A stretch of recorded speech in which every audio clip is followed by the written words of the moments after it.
স্ত্রীকে খুন করে রাতের আধারে তার মরদেহ পুড়িয়ে দেওয়ার অপরাধে পুলিশ এক ব্যক্তিকে গ্রেপ্তার করে। কিন্তু কি হয়েছিল সেই স্বামী আর স্ত্রীর মাঝে? কেনই বা সে তার স্ত্রীর লাশ পুড়িয়ে দিল? শেষ পর্যন্ত দেখলে পুরোই হতভম্ব হয়ে যাবেন। বলছি 2024 সালে তেলুগু ভাষায় মুক্তি পাওয়া murder mystery suspense thriller movie টেন্যান্টের কথা। হায়দ্রাবাদ, সময় 9:55। গৌতম তার বন্ধুর সাথে ফোনে কথা বলছে। মূলত গৌতম চাচ্ছে এখান থেকে বেঙ্গালুরুতে গিয়ে বেঙ্গালুরু এয়ারপোর্ট থেকে ইউএসএ যাবে। গৌতমের বন্ধু বলছিল, তুই খামাখা 500 কিলোমিটার ড্রাইভ করে এখানে কেন আসবি? সোজা হায়দ্রাবাদ থেকে ইউএসএ চলে যা। তারপরও গৌতম বলে, আসলে আমার কলিগরা সবাই বেঙ্গালুরুতে থেকে যাবে। তাই কথা বলতে বলতে গৌতম একটি সুটকেস নিয়ে নিজের পার্সোনাল কার নিয়ে বেরিয়ে পড়ে। গৌতম প্রথমে পেট্রোল পাম্প থেকে পেট্রোল নেয়। এরপর শহর থেকে একটু দূরে যেতেই হাইওয়ে থেকে পাশের একটি রাস্তা ধরে নির্জন একটি জায়গায় এসে কার থামায়। এরপর গৌতম গাড়ির পিছে থাকা তার সুটকেসটি নামিয়ে সুটকেসে পেট্রোল ঢেলে আগুন ধরিয়ে দেয়। তবে গৌতম কেন এটা করলো তা আস্তে আস্তে জানা যাবে। সারা রাত জ্বলতে জ্বলতে সকাল পর্যন্ত সব ছাই হয়ে গেছে। গৌতম এখনো দাঁড়িয়ে, পাশেই একটি ছোট্ট মন্দির। গৌতম হাঁটু গেড়ে বসে ওই ছাইয়ের ভিতর হাত দিতেই একটি মঙ্গলসূত্রের লকেট বেরিয়ে আসে, যা দেখে গৌতম হাউমাউ করে কাঁদতে শুরু করে। এর মধ্যে পুলিশ এসে গৌতমকে অ্যারেস্ট করে নিয়ে যায়। এরপর সিন চলে যায় নার্সিংগি পুলিশ স্টেশনে। ইনি হচ্ছেন এসিপি শ্রদ্ধা। শ্রদ্ধা এসেই জানতে চায় ওদের মাঝে কোনো লিঙ্ক পাওয়া গেছে। এসআই জানায় পাওয়া গেছে। এরপর এসআই শ্রদ্ধাকে দুজন সিকিউরিটির কাছে নিয়ে যায়। শ্রদ্ধা ওই সিকিউরিটির কাছে জানতে চায় যে কি ঘটেছিল তা আমাকে খুলে বলো। একজন বলে, ম্যাডাম, রোজ ডিউটি থেকে যাওয়ার আগে আমার বিড়ি খাওয়ার অভ্যাস।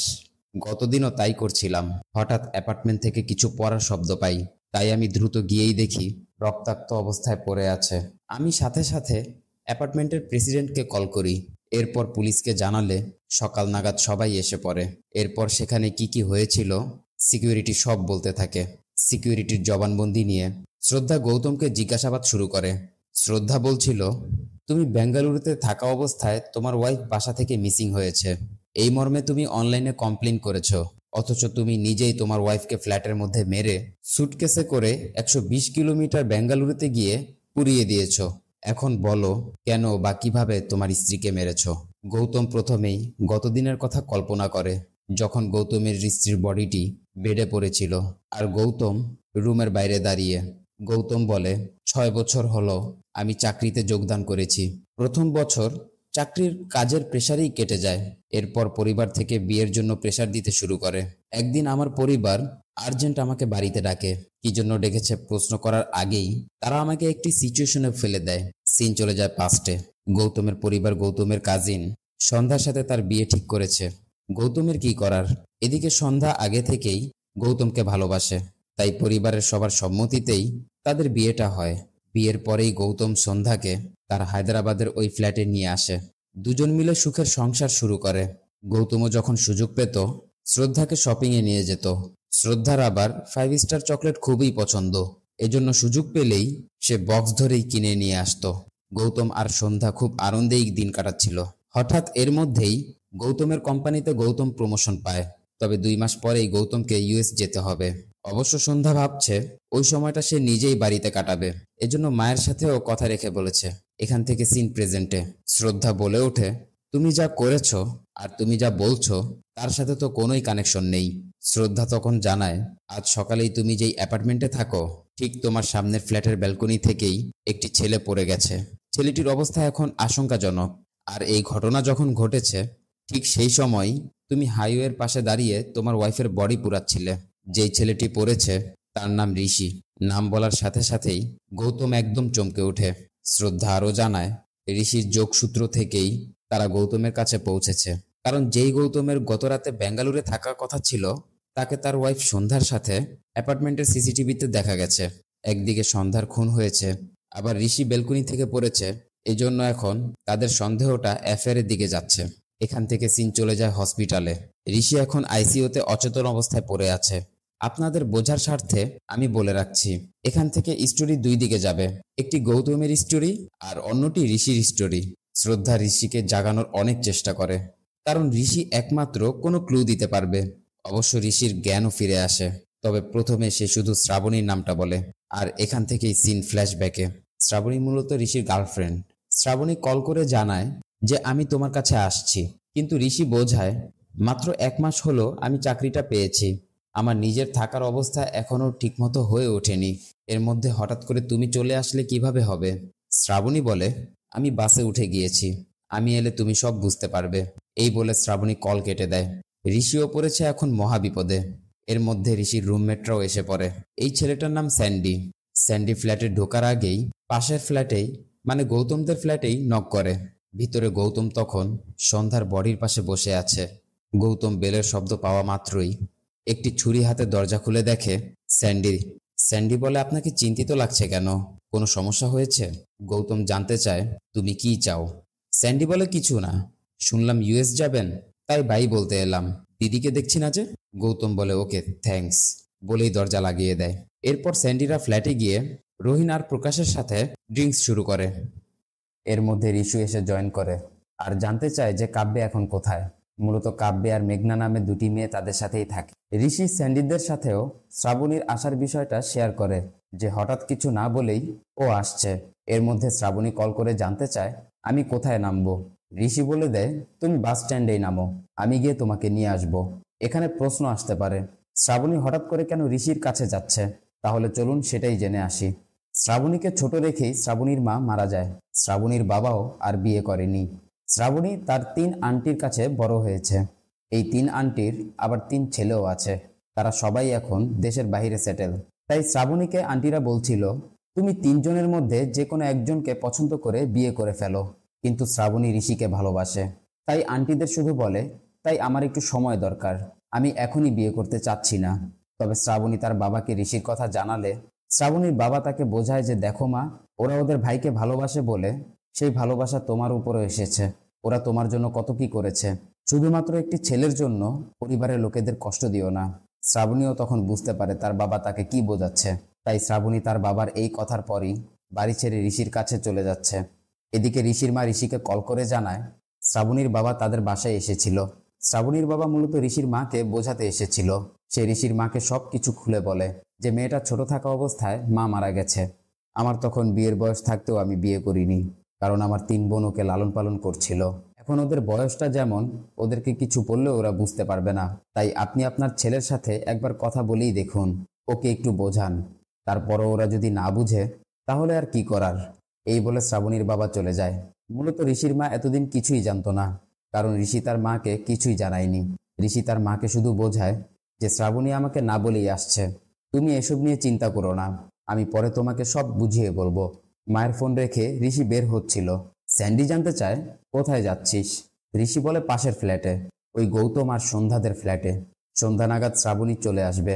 তাদেরকে বলে শ্রাবণীকে যদি 2 দিনের জন্য তাদের সাথে থাকার ব্যবস্থা করতে পারি। এরপর ঋষি গৌতমদের ফ্ল্যাটে যায়। গৌতম দরজা খুললে ঋষি বলে আসলে দাদা, গ্রাম থেকে আমার বান্ধবী আসছে, আমার ফ্ল্যাটে অন্যদের সাথেও কমফোর্টেবল হবে না, তাই সন্ধ্যা দিদিকে বলে 2 দিন যদি আপনাদের এখানে রাখা যেত। গৌতম বলে 2 দিন কেন, 2 মাস রাখো, রাতে আমি ইউএস চলে যাব, সন্ধ্যাও থাকবে না, বিকালে এসে চাবি নিয়ে যেও। শ্রাবণীর থাকার ব্যবস্থা করতে পেরে ঋষিও এখন খুব খুশি। এরপর সিন চলে যায় প্রেজেন্টে। শ্রদ্ধা হসপিটাল থেকে ফিরে আবার গৌতমকে জিজ্ঞাসাবাদ শুরু করলে গৌতম বলে ওই ফ্ল্যাটে ওঠার পর থেকে মাস যেন দিনের মতো করে পার হয়ে যাচ্ছিল, কিন্তু গত 1 মাস যাবৎ দিনগুলোকেও মাসের মতো মনে হচ্ছিল। Scene flashback. গৌতম ঘুম থেকে ওঠার পর দেখে সন্ধ্যা তার পাশে নেই। অবশ্য সকাল হয়ে গেছে। গৌতম ফ্ল্যাটের এদিক ওদিক খুঁজেও সন্ধ্যাকে পাচ্ছিল না। এদিকে সন্ধ্যাকে দেখা যায় ওয়াশরুমের মধ্যে দরজা বন্ধ করে কান্না করছে। তবে কিছুক্ষণ পর সন্ধ্যা বেরিয়ে আসে, কিন্তু সন্ধ্যা বুঝতে দিচ্ছিল না তার মধ্যে কি কাজ করছে। গৌতম অবশ্য লক্ষ্য করছিল সন্ধ্যা কেমন যেন চিন্তিত। এরপর গৌতম শাওয়ার নিতে যায়, আর শাওয়ার নিতে গিয়ে ওয়াশরুমের মধ্যে দেখতে পায় ফ্লোরে একটি ব্রেসলেট পরে আছে।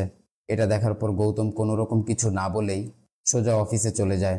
কিন্তু অফিসের ছাদে দাঁড়িয়ে গৌতম ভাবছে যে সন্ধ্যা এমন কেন করছে, ইদানিং সকালে চা কফি বানাচ্ছে না, দরজায় নক করলেও কয়েকবার নক করার পর অনেক সময় পর খুলছে, দেখেও না দেখার ভান করে কথা না বলেই চলে যাচ্ছে, আবার মাঝে মধ্যেই নিজের রুমের দরজা লক করে রাখছে। গৌতম বুঝতেই পারছে না কি হচ্ছে। অবশ্য একমাত্র বিবাহিতরাই জানে এরকম সিচুয়েশন তৈরি হলে দিন কতটা কষ্টে কাটে। আপনি না কিছু জানতে পারছেন না কিছু বুঝতে পারছেন, ভিতরে ভিতরে শুধু চিন্তা করেই যাচ্ছেন। এর মধ্যে গৌতম একদিন বাড়ি ফিরেই বেডরুমে কিছু একটা দেখতে পায়, তবে সেটা কি তা আপাতত দেখানো হয়নি। এরপর সিন চলে যায় সন্ধ্যা মারা যাওয়ার পর। গৌতম সন্ধ্যার বডিটি সুটকেসে ভরে ওই জায়গায় নিয়ে জ্বালিয়ে দিয়েছিল। গৌতমের মুখে এসব শোনার পর শ্রদ্ধা বলে, তুমি বলছো তুমি সন্ধ্যাকে পাগলের মতো ভালোবাসতে, আর শুধু সন্দেহ করে তুমি তাকে খুন করেছ? গৌতম শুধু বলে, রাম কখনো সীতাকে সন্দেহ করেনি, তারপরও তাকে সাজা দেয়া হয়েছিল। এর মধ্যে খবর পেয়ে শ্রাবণীর বাবা এবং ঋষির মা থানায় এসেছে। অন্যদিকে হসপিটাল থেকে আর্জেন্ট ডাকা হয়। এই জন্য শ্রদ্ধা দ্রুত হসপিটালে গিয়ে জানতে পারে ঋষি ডক্টরদের ট্রিটমেন্ট দিতে দিচ্ছে না। শ্রদ্ধা ঋষিকে বোঝানোর চেষ্টা করে যে তুমি এমন কেন করছো। তখন ঋষি বলে, মাত্র একটা মুহূর্ত সব কিছু শেষ করে দিল। আমি বাঁচতে চাই না, দয়া করে আমার ট্রিটমেন্ট বন্ধ করে দিন। তবে আসলে কি হয়েছিল ওই রাতে জানতে আমাদের ফ্ল্যাশব্যাকে নিয়ে যাওয়া হয়। শ্রাবণী হায়দ্রাবাদ পৌঁছানোর পর ঋষি বাস স্ট্যান্ড থেকে শ্রাবণীকে রিসিভ করে। এরপর একটি জায়গায় দাঁড়িয়ে ঋষি জানতে চায়, বাড়িতে কি বলে এসেছ? শ্রাবণী জবাব দিচ্ছিল না।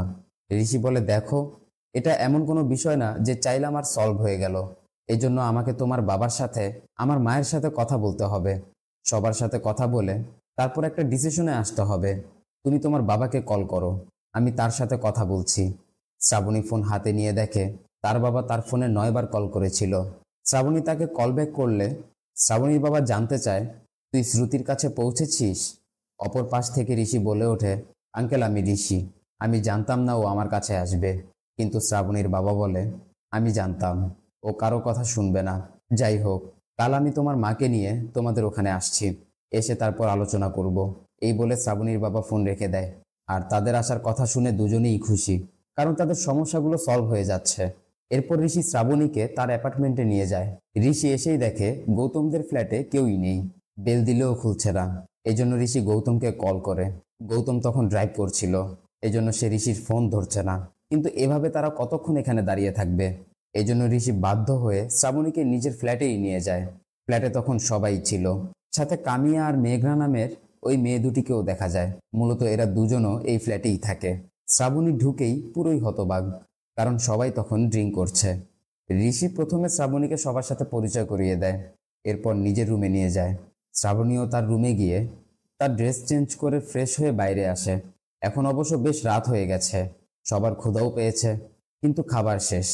অবশ্য শ্রাবণী বলছিল, যদি ঘরে চিকেন থাকে আমি ভালো চিকেন রান্না করতে পারি। ফ্রিজেও চিকেন ছিল, তাই শ্রাবণী সবার জন্য চিকেন রান্না করে। এরপর খেতে খেতে সবাই আড্ডায় মেতে ওঠে।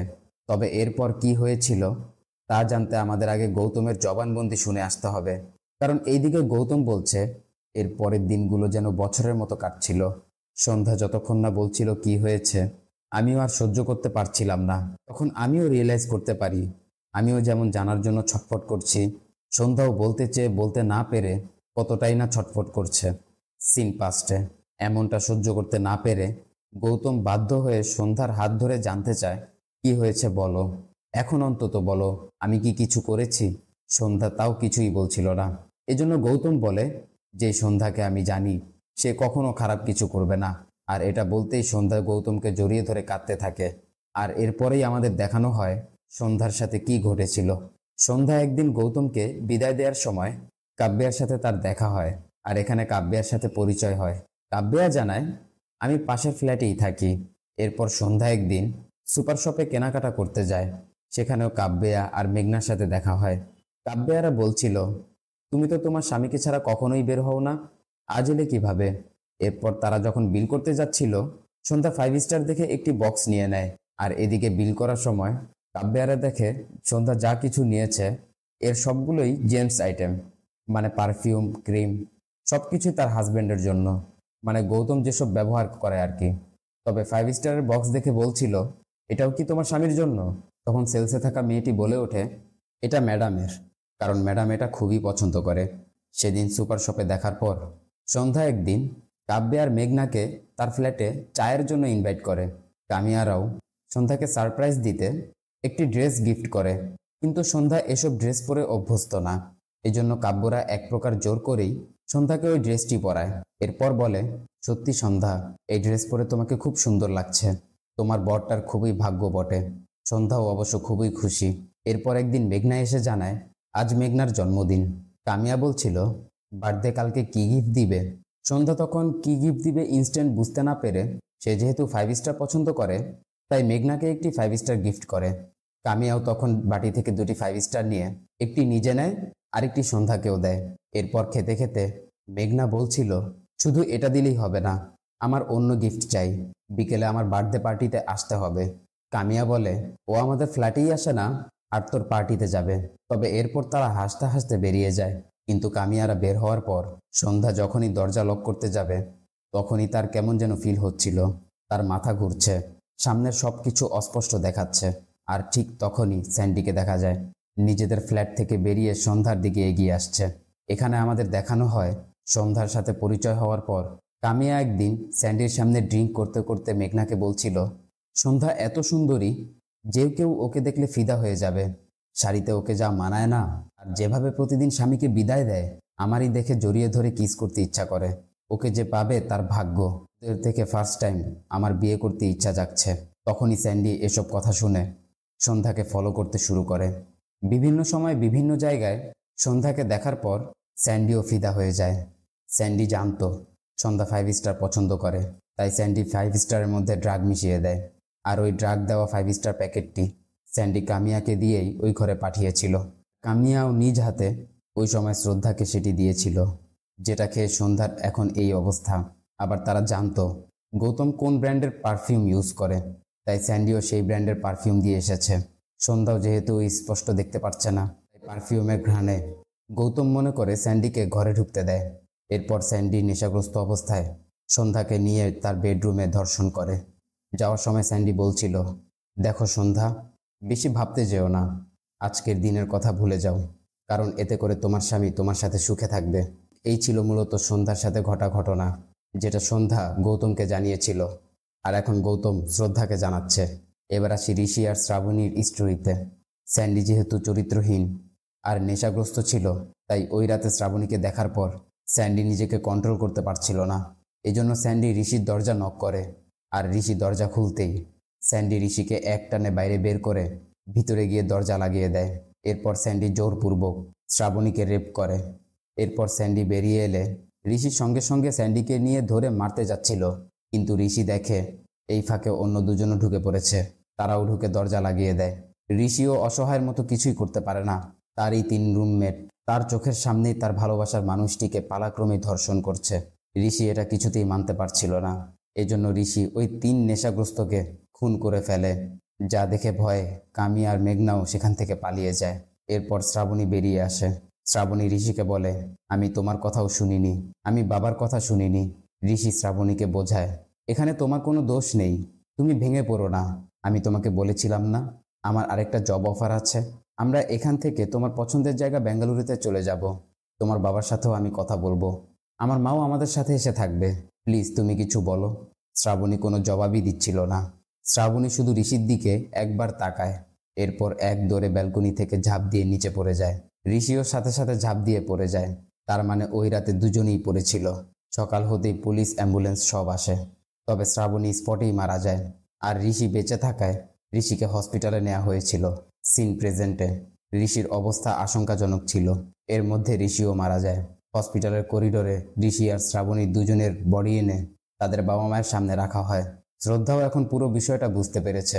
তবে শ্রদ্ধা হসপিটাল থেকে ফিরেই আবার গৌতমের কাছে যায় এবং টেবিলের উপর গানটি রেখে বলে, ওয়াইফ যখন সমস্যায় পড়ে তখন স্বামীকে তার সাপোর্ট করতে হয়, তা না করে তুমি তোমার স্ত্রীকে কিভাবে মারলে। গৌতম শুধু মুচকে হাসে। শ্রদ্ধা আবারও বলে, এখন পর্যন্ত তুমি আমাকে যা কিছু বলেছ তা সত্যি না মিথ্যা, তা পুরোটাই তোমার এখনকার জবাবের উপর নির্ভর করছে। তারপরও গৌতম কিচ্ছু বলছিল না দেখে শ্রদ্ধা জানালার কাছে এসে দাঁড়ায়। আর তখনই গৌতম শ্রদ্ধার গান নিয়ে নিজের মাথায় শুট করে দেয়, যে জন্য শ্রদ্ধা জানতেই পারল না গৌতম কেন আর কিভাবে সন্ধ্যাকে মেরেছে। এজন্য শ্রদ্ধা তদন্ত শুরু করে। শ্রদ্ধা গৌতমের ফ্ল্যাট কার তন্ন তন্ন করে খুঁজতে থাকে, কি হয়েছিল এই ফ্ল্যাটের মধ্যে। এখানে আমাদের এটাও দেখানো হয় গৌতম সেদিন ফ্ল্যাটে ফিরে কি দেখেছিল। গৌতম সেদিন ফ্ল্যাটে ফিরে দেখতে পায় বেডরুমে শ্রাবণীর শাড়ি পরে আছে, পাশে বেশ কয়েকটা 5 স্টারের খালি খোসা। আর এটা দেখেই গৌতম সন্দেহ করেছিল। এরপর সিন চলে যায় থানায়। সব শুনে গৌতমের বাবা মা বলছিল, গৌতম এতটা খারাপ না, যে ওর ভালোবাসার মানুষটাকে শুধু সন্দেহ করে এইভাবে খুন করবে। গৌতমের বাবা অনুরোধ করে, সত্যি কি ঘটেছে আমাদের বলুন। আমরা আমাদের সন্তান হারিয়েছি, এখন সত্যিটা জানা ছাড়া আমাদের আত্মা শান্তি মিলবে না। আপনার কথার উপরেই নির্ভর করছে গৌতম আমাদের হৃদয় থাকবে না মুছে যাবে। শ্রদ্ধা বলে, আমিও গৌতমকে একই প্রশ্ন করেছিলাম। উত্তর ও আমাকে $1,000,000 প্রশ্নের মাঝে ফেলে দিয়েছে।